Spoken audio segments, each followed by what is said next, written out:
96e section des scènes de la vie privée, tome 2. Cet enregistrement Librivos fait partie du domaine public. Scènes de la vie privée, tome 2. Autre étude de femme, par Honoré de Balzac. Tous les matins, monté sur ce beau sultan que vous m'aviez envoyé d'Angleterre, dit-il à lord Dudley, je passais le long de sa calèche dont les chevaux allaient exprès au pas, et je voyais le mot d'ordre écrit en fleurs dans son bouquet pour le cas où nous ne pourrions rapidement échanger une phrase. Quoique nous nous vissions à peu près tous les soirs dans le monde et qu'elle m'écrivît tous les jours, nous avions adopté, pour tromper les regards et déjouer les observations, une manière d'être. Ne pas se regarder, s'éviter, dire du mal l'un de l'autre, s'admirer et se vanter, ou se poser en amoureux dédaigné. Tous ces vieux manèges ne valent pas, de part et d'autre, une fausse passion avouée pour une personne indifférente et un air d'indifférence pour la véritable idole. Si deux amants veulent jouer ce jeu, le monde en sera toujours la dupe, mais ils doivent être alors bien sûrs l'un de l'autre. Son plastron, à elle, était un homme en faveur, un homme de cour, froid et dévot, qu'elle ne recevait point chez elle. Cette comédie se donnait au profit des sots et des salons qui en riaient. Il n'était point question de mariage entre nous. 6 ans de différence pouvaient la préoccuper. Elle ne savait rien de ma fortune que, par principe, j'ai toujours cachée. Quant à moi, charmé de son esprit, de ses manières, de l'étendue de ses connaissances, de sa science du monde, je l'eusse épousée sans réflexion. Néanmoins, cette réserve me plaisait. Si la première, elle m'eût parlé mariage d'une certaine façon, peut-être eussé-je trouvé de la vulgarité dans cette âme accomplie. 6 mois pleins et entiers, un diamant de la plus belle eau. Voilà ma part d'amour en ce bas monde. Un matin, pris par cette fièvre de courbature que donne un rhume à son début, j'écris un mot pour remettre une de ces fêtes secrètes enfouies sous les toits de Paris comme des perles dans la mer. Une fois la lettre envoyée, un remords me prend. Elle ne me croira pas malade, pensai-je. Elle faisait la jalouse et la soupçonneuse. Quand la jalousie est vraie, dit de Marsay, en s'interrompant, elle est le signe évident d'un amour unique. Pourquoi? Demanda vivement la princesse de Cardignan. L'amour unique est vrai, dit de Marsay, produit une sorte d'apathie corporelle en harmonie avec la contemplation dans laquelle on tombe. L'esprit complique tout alors. Il se travaille lui-même, se dessine des fantaisies, en fait des réalités, des tourments, et cette jalousie est aussi charmante que gênante. Un ministre étranger sourit en se rappelant, à la clarté d'un souvenir, la vérité de cette observation. D'ailleurs, me disais-je, comment perdre un bonheur? Fit de Marsay en reprenant son récit. Ne valait-il pas mieux venir enfiévré? Puis, me sachant malade, je la crois capable d'accourir et de se compromettre. Je fais un effort, j'écris une seconde lettre, je la porte moi-même car mon homme de confiance n'était plus là. Nous étions séparés par la rivière, j'avais Paris à traverser. Mais enfin, à une distance convenable de son hôtel, j'avise un commissionnaire. Je lui recommande de faire monter la lettre aussitôt, et j'ai la belle idée de passer en fiacre devant sa porte pour voir si, par hasard, elle ne recevra pas les 2 billets à la fois. Au moment où j'arrive, à 2 heures, la grande porte s'ouvrait pour laisser entrer la voiture de qui? Du plastron. Il y a 15 ans de cela. Eh bien, en vous en parlant, l'orateur épuisé, le ministre desséché au contact des affaires publiques, sent encore un bouillonnement dans son cœur et une chaleur à son diaphragme. Au bout d'1 heure, je repasse. La voiture était encore dans la cour. Mon mot restait sans doute chez le concierge. Enfin, à 3h30, la voiture partit. Je pus étudier la physionomie de mon rival. Il était grave, il ne souriait point, mais il aimait, et sans doute il s'agissait de quelque affaire. Je vais au rendez-vous, la reine de mon cœur y vient. Je la trouve calme, pure et sereine. Ici, je dois vous avouer que j'ai toujours trouvé Othello non seulement stupide, mais de mauvais goût. Un homme à moitié nègre est seul capable de se conduire ainsi. Shakespeare l'a bien senti d'ailleurs en intitulant sa pièce Le mort de Venise. L'aspect de la femme aimée a quelque chose de si balsamique pour le cœur qu'il doit dissiper la douleur, les doutes, les chagrins. Toute ma colère tomba. Je retrouvai mon sourire. Ainsi cette contenance qui, à mon âge, eût été la plus horrible dissimulation, fut un effet de ma jeunesse et de mon amour. Une fois ma jalousie enterrée, j'eus la puissance d'observer. Mon état maladif était visible. Les doutes horribles qui m'avaient travaillé l'augmentaient encore. Enfin, je trouvai un joint pour glisser ces mots. Vous n'aviez personne ce matin chez vous? En me fondant sur l'inquiétude où m'avait jeté la crainte qu'elle ne disposât de sa matinée d'après mon premier billet. Ah, dit-elle, il faut être homme pour avoir de pareilles idées. Moi, penser à autre chose qu'à tes souffrances? Jusqu'au moment où le second billet est venu, je n'ai fait que chercher les moyens de t'aller voir. Et tu es resté seul? Seul, dit-elle en me regardant avec une si parfaite attitude d'innocence que ce fut défié par un air de ce genre-là que le mort a dû tuer Desdémona. Comme elle occupait à elle seule son hôtel, ce mot était un affreux mensonge. Un seul mensonge détruit cette confiance absolue qui, pour certaines âmes, est le fond même de l'amour. Pour vous exprimer ce qui se fit en moi dans ce moment, il faudrait admettre que nous avons un être intérieur dont le nous visible est le fourreau, que cet être brillant comme une lumière et délicat comme une ombre. Eh bien, ce beau moi fut alors vêtu pour toujours d'un crêpe. Oui, je sentis une main froide et décharnée me passer le suaire de l'expérience, m'imposer le deuil éternel que met en notre âme une première trahison.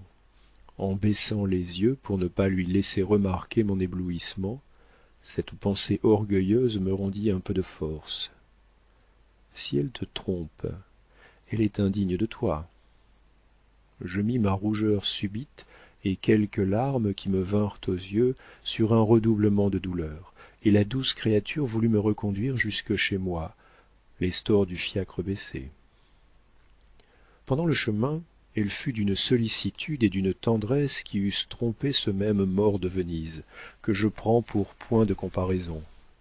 En effet, si ce grand enfant hésite 2 secondes encore, tout spectateur intelligent devine qu'il va demander pardon à Desdémona.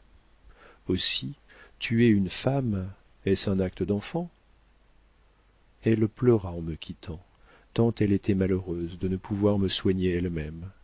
Elle souhaitait être mon valet de chambre, dont le bonheur était pour elle un sujet de jalousie. Et tout cela rédigé, oh, mais comme l'eût écrit Clarisse heureuse. Il y a toujours un fameux singe dans la plus jolie et la plus angélique des femmes. À ce mot, toutes les femmes baissèrent les yeux comme blessées par cette cruelle vérité, si cruellement formulée. Je ne vous dis rien ni de la nuit ni de la semaine que j'ai passée, reprit de Marsay. Je me suis reconnu homme d'État. Ce mot fut si bien dit que nous laissâmes tous échapper un geste d'admiration. En repassant avec un esprit infernal les véritables cruelles vengeances qu'on peut tirer d'une femme, dit de Marsay en continuant, et comme nous nous aimions, il y en avait de terribles, d'irréparables. Je me méprisais, je me sentais vulgaire. Je formulais insensiblement un code horrible, celui de l'indulgence. Se venger d'une femme, n'est-ce pas reconnaître qu'il n'y en a qu'une pour nous, que nous ne saurions nous passer d'elle? Et alors la vengeance est-elle le moyen de la reconquérir? Si elle ne nous est pas indispensable, s'il y en a d'autres, pourquoi ne pas lui laisser le droit de changer que nous nous arrogeons? Ceci, bien entendu, ne s'applique qu'à la passion. Autrement, ce serait antisocial, et rien ne prouve mieux la nécessité d'un mariage indissoluble que l'instabilité de la passion. Les 2 sexes doivent être enchaînés, comme des bêtes féroces qu'ils sont, dans des lois fatales, sourdes et muettes. Supprimez la vengeance, la trahison n'est plus rien en amour. Ceux qui croient qu'il n'existe qu'une seule femme dans le monde pour eux, ceux-là doivent être pour la vengeance. Et alors, il n'y en a qu'une, celle d'Othello. Voici la mienne. Ce mot détermina parmi nous tous ce mouvement imperceptible que les journalistes peignent ainsi dans les discours parlementaires. Profonde sensation. Guéri de mon rhume et de l'amour pur, absolu, divin, je me laissai aller à une aventure dont l'héroïne était charmante, et d'un genre de beauté tout opposé à celui de mon ange trompeur. Je me gardai bien de rompre avec cette femme si forte et si bonne comédienne, car je ne sais pas si le véritable amour donne d'aussi gracieuses jouissances qu'en prodigue une si savante tromperie. Une pareille hypocrisie vaut la vertu. Je ne dis pas cela pour vous autres anglaises, milady, s'écria doucement le ministre, en s'adressant à lady Barrymore, fille de lord Dudley. Enfin, je tâchai d'être le même amoureux. J'eus à faire travailler, pour mon nouvel ange, quelques mèches de mes cheveux, et j'allai chez un habile artiste qui, dans ce temps, demeurait rue Boucher. Cet homme avait le monopole des présents capillaires, et je donne son adresse pour ceux qui n'ont pas beaucoup de cheveux. Il en a de tous les genres et de toutes les couleurs. Après s'être fait expliquer ma commande, il me montra ses ouvrages. Je vis alors des œuvres de patience qui surpassent ce que les contes attribuent aux fées et ce que font les forçats. Il me mit au courant des caprices et des modes qui régissaient la partie des cheveux. Depuis 1 an, me dit-il, on a eu la fureur de marquer le linge en cheveux, et, heureusement, j'avais de belles collections de cheveux et d'excellentes ouvrières. En entendant ces mots, je suis atteint par un soupçon. Je tire mon mouchoir et lui dis « En sorte que ceci s'est fait chez vous, avec de faux cheveux. » Il regarda mon mouchoir et dit « Oh, cette dame était bien difficile. Elle a voulu vérifier la nuance de ses cheveux. Ma femme a marqué ces mouchoirs-là elle-même. Vous avez là, monsieur, une des plus belles choses qui se soient exécutées. » Avant ce dernier trait de lumière, j'aurais cru à quelque chose, j'aurais fait attention à la parole d'une femme. Je sortis ayant foi dans le plaisir, mais, en fait d'amour, je devins athée comme un mathématicien. 2 mois après, j'étais assis auprès de la femme éthérée, dans son boudoir, sur son divan, je tenais l'une de ses mains, elle les avait fort belles, et nous gravissions les Alpes du sentiment, cueillant les plus jolies fleurs, effeuillant des marguerites. Il y a toujours un moment où l'on effeuille des marguerites, même quand on est dans un salon et qu'on n'a pas de marguerites. Au plus fort de la tendresse, et quand on aime le mieux, l'amour a si bien la conscience de son peu de durée qu'on éprouve un invincible besoin de se demander « M'aimes-tu? M'aimeras-tu toujours ?» Je saisis ce moment élégiaque, si tiède, si fleuri, si épanoui, pour lui faire dire ses plus beaux mensonges dans le ravissant langage de ses exagérations spirituelles et de cette poésie gasconne particulière à l'amour. Elle étala la fine fleur de ses tromperies. Elle ne pouvait pas vivre sans moi, j'étais le seul homme qu'il y eût pour elle au monde. Elle avait peur de m'ennuyer parce que ma présence lui ôtait tout son esprit. Près de moi, ses facultés devenaient tout amour. Elle était d'ailleurs trop tendre pour ne pas avoir des craintes. Elle cherchait depuis 6 mois le moyen de m'attacher éternellement, et il n'y avait que Dieu qui connaissait ce secret-là. Enfin, elle faisait de moi son Dieu. Les femmes qui entendaient alors de Marsay parurent offensées en se voyant si bien jouer, car il accompagna ces mots par des mines, par des poses de tête et des minauderies qui faisaient illusion. Au moment où j'allais croire à ces adorables faussetés, lui tenant toujours sa main moite dans la mienne, je lui dis « Quand épouses-tu le duc ?»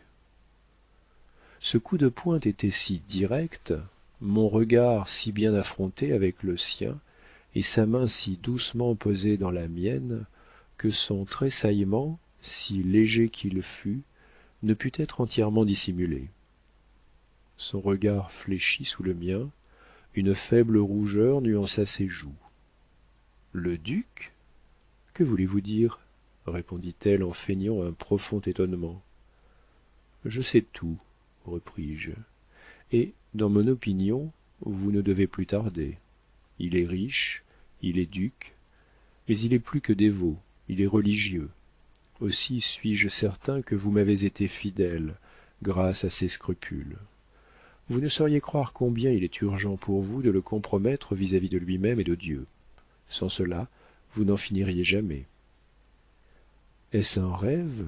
dit-elle en faisant sur ses cheveux au-dessus du front, 15 ans avant la Malibran, le si célèbre geste de la Malibran. Allons, ne fais pas l'enfant, mon ange, lui dis-je en voulant lui prendre les mains. Mais elle se croisa les mains sur la taille avec un petit air prude et courroucé. Épousez-le, je vous le permets, repris-je en répondant à son geste par le vous de salon. Il y a mieux, je vous y engage. Mais, dit-elle, en tombant à mes genoux, il y a quelque horrible méprise. Je n'aime que toi dans le monde. Tu peux m'en demander les preuves que tu voudras. Relevez-vous, ma chère, et faites-moi l'honneur d'être franche, comme avec Dieu. Doutez-vous de mon amour? Non. De ma fidélité? Non. Eh bien, j'ai commis le plus grand des crimes, repris-je. J'ai douté de votre amour et de votre fidélité. Entre deux ivresses, je me suis mis à regarder tranquillement autour de moi. Tranquillement? S'écria-t-elle en soupirant. En voilà bien assez. Henri, vous ne m'aimez plus. Elle avait déjà trouvé, comme vous le voyez, une porte pour s'évader. Dans ces sortes de scènes, un adverbe est bien dangereux. Mais heureusement la curiosité lui fit ajouter. Et qu'avez-vous vu? Ai-je jamais parlé au duc autrement que dans le monde? Avez-vous surpris dans mes yeux? Non, dis-je, mais dans les siens. Et vous m'avez fait aller 8 fois à saint Thomas d'Aquin, vous voir, entendant la même messe que lui? Ah, s'écria-t-elle enfin, je vous ai donc rendu jaloux. Oh, je voudrais bien l'être, lui dis-je en admirant la souplesse de cette vive intelligence et ces tours d'acrobate qui ne réussissent que devant des aveugles. Mais, à force d'aller à l'église, je suis devenu très incrédule. Le jour de mon premier rhume et de votre première tromperie, quand vous m'avez cru au lit, vous avez reçu le duc, et vous m'avez dit n'avoir vu personne. Savez-vous que votre conduite est infâme? En quoi? Je trouve que votre mariage avec le duc est une excellente affaire. Il vous donne un beau nom, la seule position qui vous convienne, une situation brillante, honorable. Vous serez l'une des reines de Paris. J'aurais des torts envers vous si je mettais un obstacle à cet arrangement, à cette vie honorable, à cette superbe alliance. Ah, quelque jour, Charlotte, vous me rendrez justice en découvrant combien mon caractère est différent de celui des autres jeunes gens. Vous alliez être forcée de me tromper. Oui, vous eussiez été très embarrassée de rompre avec moi, car il vous épie. Il est temps de nous séparer. Le duc est d'une vertu sévère. Il faut que vous deveniez prude, je vous le conseille. Le duc est vain, il sera fier de sa femme. Ah, me dit-elle en fondant en larmes, Henri, si tu avais parlé. Oui, si tu l'avais voulu. J'avais tort, comprenez-vous? Nous fussions allés vivre toute notre vie dans un coin, mariés, heureux à la face du monde. Enfin, il est trop tard, repris-je en lui baisant les mains et prenant un petit air de victime. Mon Dieu, mais je puis tout défaire, reprit-elle. Non, vous êtes trop avancé avec le duc. Je dois même faire un voyage pour nous mieux séparer. Nous aurions à craindre l'un et l'autre notre propre amour.